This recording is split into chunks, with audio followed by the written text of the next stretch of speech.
शुरुआत करते हैं कारण से। तो सबसे पहला कारण है पीसीओडी, क्योंकि पीसीओडी क्या है? हार्मोनल इम्बैलेंस, हार्मोन नहीं बन रहे हैं, पीरियड्स नहीं आ रहे, पीरियड्स नहीं आ रहे तो कहीं ना कहीं प्रेगनेंसी पॉसिबल ही नहीं है। दूसरा जो सबसे बड़ा आज के टाइम में फैक्टर है वो है एएमएच, यानी एंटी मलेरियन हार्मोन, एक ऐसा हार्मोन जो एक महिला प्रेग्नेंट हो सकती है या नहीं उसे दर्शाता है। तो मैं इस चीज़ से बहुत ज़्यादा हैरान हूँ कि कई बार पेशेंट 6-6, 7-7 साल से ट्रीटमेंट ले रहे हैं लेकिन उनका एक बार भी एएमएच का टेस्ट नहीं हुआ होता।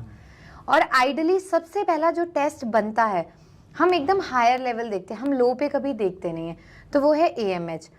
उसका क्या फैक्टर है कि एएमएच लेवल आज के टाइम में इतना कम होने लगा? सबसे पहला फैक्टर है लाइफस्टाइल में स्मोकिंग, अल्कोहल, क्योंकि वुमेन्स में अल्कोहल की कंजप्शन इतनी ज़्यादा हो गई, स्मोकिंग, ड्रग्स का इंटेक इतना ज़्यादा है, स्लीपिंग पैटर्न इतना ज़्यादा खराब है, excessive intake of junk food and low intake of water. पानी लोग बहुत कम पीना स्टार्ट कर दिया लोगों ने, पैक्ड फूड बहुत ज़्यादा प्रेफर कर रहे हैं, प्रिजर्व फूड। इवन अब तो मार्केट में ट्रेंड आ गया कि आप सब्जी नहीं बना सकते तो आप कटी हुई फ्रोजन सब्जियां लाओ, उतना डालो, बॉईल करो और आपकी सब्जी बन गई।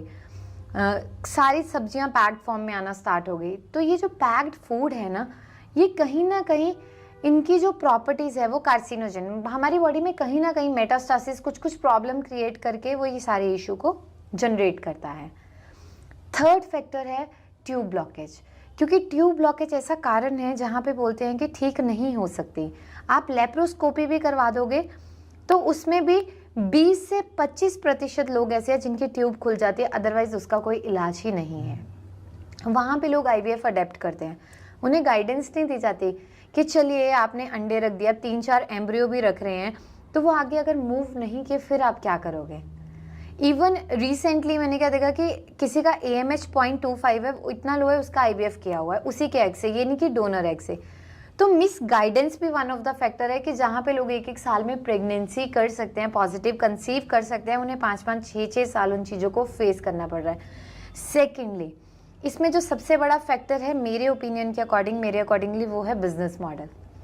क्योंकि आज के टाइम में miss guidance, lack of awareness की वजह से जो IVF IUI ने मार्केट बनाई, जो बंदा 1 साल में चीज़ें सेटल कर सकता है with the help of medicine only, वहाँ पे उनको मिसगाइड कर करके उनके 6-6 साल निकाल दिए। तो ये सारे फैक्टर हैं। बाकी इसमें PCOD था, किसी को थायराइड है, वो भी कॉम्प्लिकेशन क्रिएट करेगा, किसी को कोई और हेल्थ इशू है, वो इनडायरेक्टली वहाँ पे फैक्टर बन जाता है। एक्सेसिव इंटेक ऑफ मेडिसिन, जिसने हार्मोन को कंप्लीटली डिस्ट्रॉय कर दिया या डिस्टर्ब कर दिया,